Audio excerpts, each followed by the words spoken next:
เกิดอีหยังค่ำคืนที่ผ่านมานี่หลังจากจบงานคอนเสิร์ตกลับไปที่พักน้องธิดาลาวคือได้ปีนเข้าทางหน้าต่างมันเกิดอีหยังขึ้นแท้พอผู้ศรีวิไลกับแม่เพิ่งได้รับของขวัญชิ้นใหญ่จากน้องธิดาลาวเป็นของขวัญต้อนรับปีใหม่งานนี้จะสนุกสนานขนาดใดไปพ่อน้ำกันเลยสบายดีปีใหม่ FC แฟนคลับทุกทั่วหน้าบ่ว่าจะชมอยู่จอกใดเจใดของบนโลกนี้ได้มาพบมาพ่อกับค่อยอีกคลิปหนึ่งก็แล้วกันน่าจะเฝ้าเบื่อจะเฝ้านายผู้ใดสร้างกะก็แล้วไปผู้ใดฮักก็ต้องขอบุญขอบคุณปีใหม่ฟ้าใหม่แล้วจากคนสร้างกะ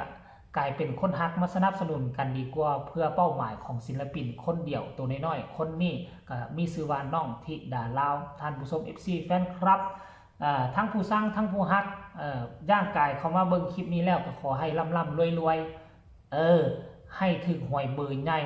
ได้เงินล้านได้เงินพันล้านก็แล้วกันมัดสู่ผู้สู่คนคลิปนี้ก็คือเหตุการณ์มันเกิดขึ้นได้จังใดจบคอนเสิร์ตกลับมาก็หวังว่าจะได้เข้าที่พักนอนแบบสบายอกสบายใจน้องธิดาลาวไขกุญแจบ่ได้หรือว่ามันกุญแจพังกับบ่ฮู้ไขพยายามไขหลายรอบแล้วทั้งทั้งน้องธิดาลาวก็เปิดบ่ได้ในที่สุดธิดาลาวกับมือไวไปดึงซ้ายดึงขวาเอามือลูบๆค้ำอยู่หน้ากำแพงดันไปเจอหน้าต่างหรือว่าปองเยี่ยมดันเปิดได้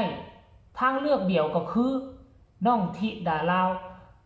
ต้องได้ปีนหน้าต่างปีนปองเยี่ยมเข้าไปเปิดประตูให้กับเอื้อยไอจนได้เข้าไปนอนท่านผู้ชม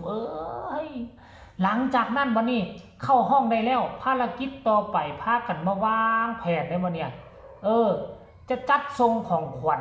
ไปที่ห้องพอพูกับแม่เพิ่งเป็นของขวัญปีใหม่ที่ได้จากลูกๆเต้าของบ้านศรีวิไลโดยเฉพาะคือน้องธิดาลาวจะเป็นของขวัญที่มีคุณค่าคือแนวไหนนั่นเนาะท่านผู้ชมให้ทุกคนจับตาเบิ่งจับตามองให้ดีลูกสาวคนนี้บ่ธรรมดาฮู้จักวันพิเศษฮู้จักวันพิโสฮู้จักจัดหั่นจัดนี่เพื่อเป็นของขวัญเพื่อสร้างขวัญกำลังใจให้กับพ่อกับแม่สองคู่นี้ที่พยายามปลุกปั้นพักดันโดยที่บ่คิดเงินคิดคำมีบ่มีก็ไปหามาปลุกมาปั้นในที่สุดน้องธิดาลาวก็ต้องได้ตอบบุญแทนคุณเพื่อสร้างขวัญกำลังใจให้พ่อแม่คู่นี้โดยการไปทำกองของขวัญกองน้อยกองหนึ่งน้อยบ่มีคุณค่าแต่อาจจะมีความหมายน้อยบ่มีราคาแต่อาจจะมีคุณค่าและมีความหมายสำหรับครอบครัวศรีวิไลให้ทุกคนไปชมคลิปนี้แล้วจึงมาพ่อกันในช่วงต่อไปชมพร้อมกันเลยเกิดอะไรขึ้นกันบางอย่างเปิดประตูห้องไม่ได้เปิดประตูห้องไม่ได้แต่ว่าหน้าต่างเปิดไว้พอดีเยี่ยมไปมาโอ้ยท่านหมอล่ำเนาะโอ้ยเนาะเย้เปิดประตูเลยโอเคช่วยยังค่อยยังชั่วกว่านี้อีกเกิดอะไรขึ้นกันท่านพึ่งคะอะไรวันนี้เป็นปีใหม่ใช่ไหมคะจะมีอะไรมาให้ด้วยนะเดี๋ยวให้พ่อบูกับแม่พึ่งเปิดดูอย่าวางมาหน่อยมากเลยนี่เอาใช้หลักบูติ๊กก็บนเน็ตนี่ค่ะเอาบูเปิดดูหนักไหมล่ะระเบิดป่ะเนี่ยไม่ระเบิดโอ้ยไม่อยากเสียใจคนที่ด่าเล่าเลยผมสลบกันแฟบเสียงมันแป้งเนี่ยไม่ใช่มันมี3อย่างเลยนะคะเนี่ย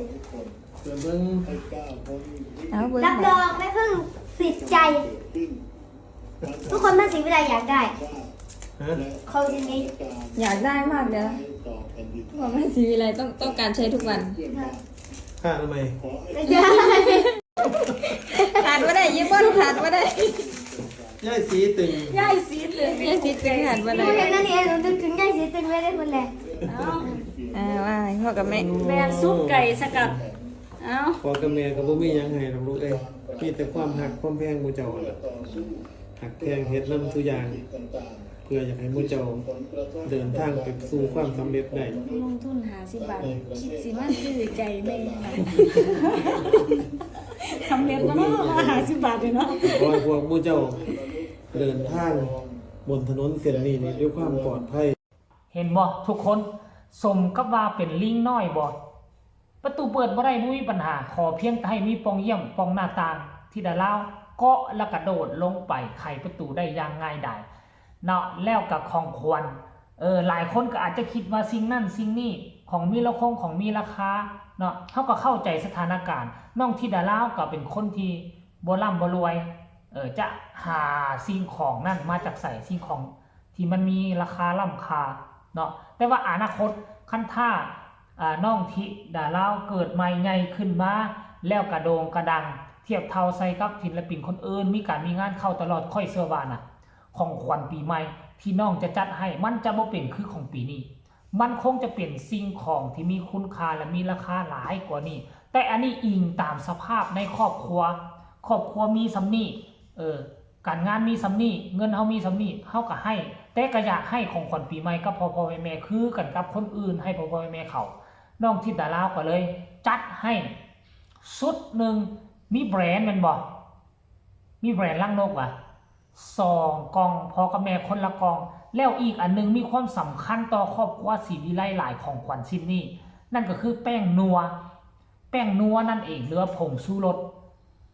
บ่แม่นแต่มีความสำคัญกับครอบครัวศรีวิไลทั่วโลกจะต้องได้ใช้ขาดเป็นไปบ่ได้คือแป้งนัวแป้งนัวนั่นเองก็เลยได้แป้งนัวถุงนึงกับแบรนด์ลังนก2กล่องทานผู้ชม FC แฟนคลับพ่อแม่ก็เข้าใจสภาพ